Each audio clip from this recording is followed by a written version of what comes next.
Hello everyone. Let's start the next chapter of economics, demand. Demand क्या होती है यानी कि मांग क्या होती है। इसके बारे में जानने के लिए सबसे पहले हमें ये क्लियर करना पड़ेगा कि मांग तथा मांगी गई मात्रा में क्या अंतर होता है। मांग या मांगी गई मात्रा में क्या अंतर होता है। सबसे पहले डिफरेंस देखो, मांग क्या होती है कि किसी वस्तु को खरीदने की उसकी इच्छा होनी चाहिए, ठीक है, योग्यता होनी चाहिए। मतलब उसके पास उतना धन होना चाहिए कि वो उस वस्तु को खरीद सके। और थर्ड नंबर क्या है कि वो विभिन्न कीमतों पर, क्या, विभिन्न संभव कीमतों पर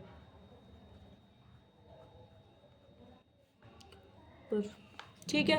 और मांगी गई मात्रा क्या होती है कि उसकी इच्छा होनी चाहिए, योग्यता होनी चाहिए, लेकिन किसी एक निश्चित कीमत पर, किसी एक निश्चित कीमत पर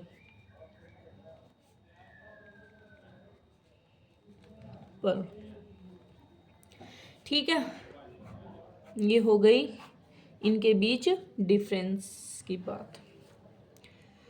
ये हो गया हमारा पहला पॉइंट, ये हो गया हमारा दूसरा पॉइंट, और ये हो गया हमारा तीसरा पॉइंट।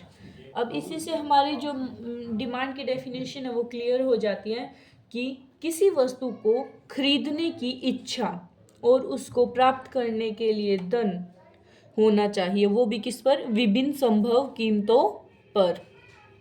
ठीक है, डिमांड की डेफिनेशन करेंगे एक बार और हम, किसी वस्तु को खरीदने की इच्छा और योग्यता होनी चाहिए किस पर, विभिन्न संभव कीमतों पर।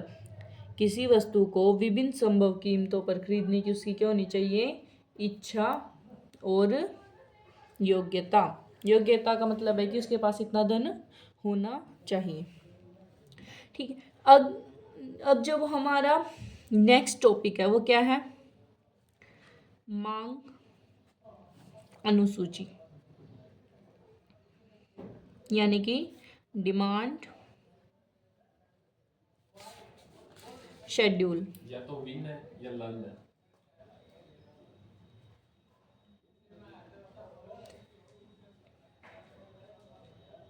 शेड्यूल,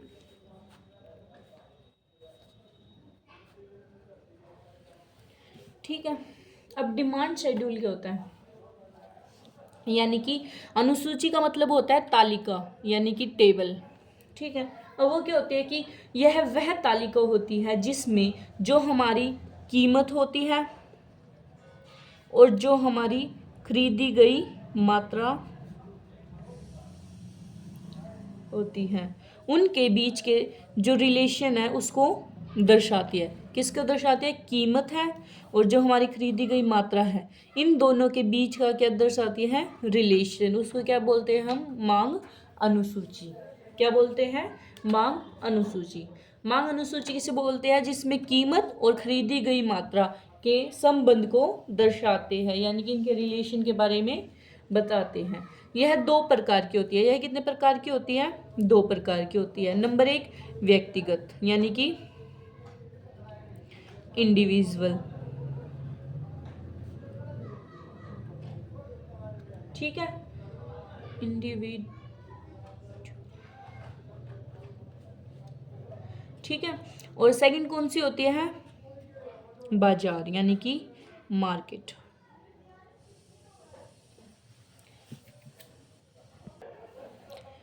इसमें किसी एक व्यक्ति के बारे में, किसी एक व्यक्ति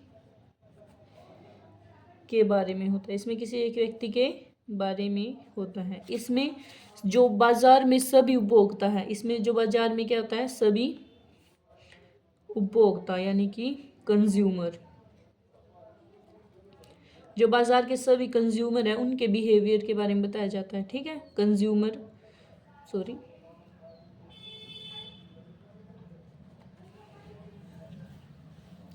ठीक है। इसमें किसी एक व्यक्ति, जो मतलब कोई एक व्यक्ति है, उसकी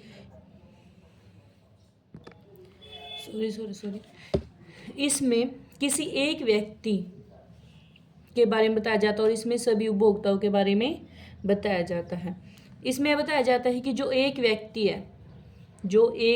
व्यक्ति है वो एक वस्तु को उसकी विभिन्न संभव कीमतों पर कि उसकी कितनी कितनी डिमांड करेगा, कि अगर उसकी कीमत बढ़ गई तो उसकी कितनी डिमांड करेगा, अगर उसकी कीमत घट गई तो उसकी कितनी डिमांड करेगा। क्या होता है, व्यक्तिगत जो इंडिविजुअल है उसमें क्या आता है कि किसी एक व्यक्ति के बारे में होता है, ठीक है, कि कोई एक व्यक्ति है वो किसी वस्तु की जो विभिन्न कीमत है, मतलब जो उसकी मतलब जो प्राइस है उसमें उसकी कितनी डिमांड करेगा, उसके बारे में हम किस में पढ़ेंगे, व्यक्तिगत यानी कि इंडिविजुअल अनुसूची शेड्यूल में, ठीक है।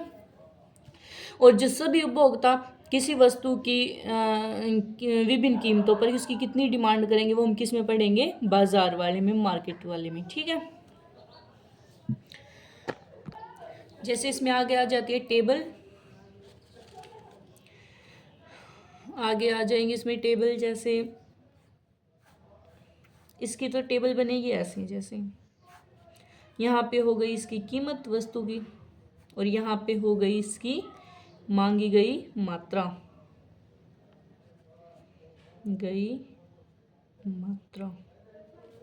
ठीक है।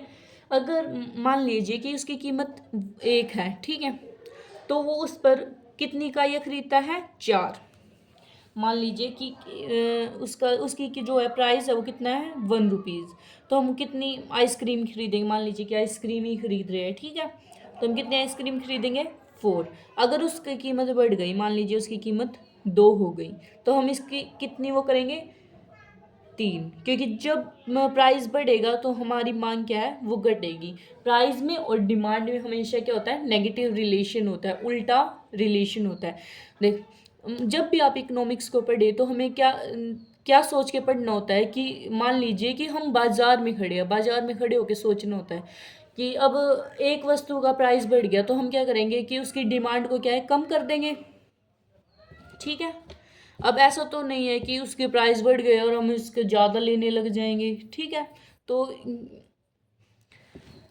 इसमें क्या है कि उसकी कीमत बढ़ गई तो उसकी मांग क्या है, घट गई। अगर मान लीजिए प्राइस 2 से बढ़कर 3 हो गया तो हम क्या है, इसकी कीमत मतलब जो क्वांटिटी है उसमें कमी कर देंगे, ठीक है। अगर इसका 4 हो गया तो हम इसकी कितनी मात्रा खरीदेंगे, 1, ठीक है। अब ऐसे ही मार्केट वाले में होता है, मार्केट की थोड़ी सी अलग, थोड़ी सी लंबी बन जाती है इससे।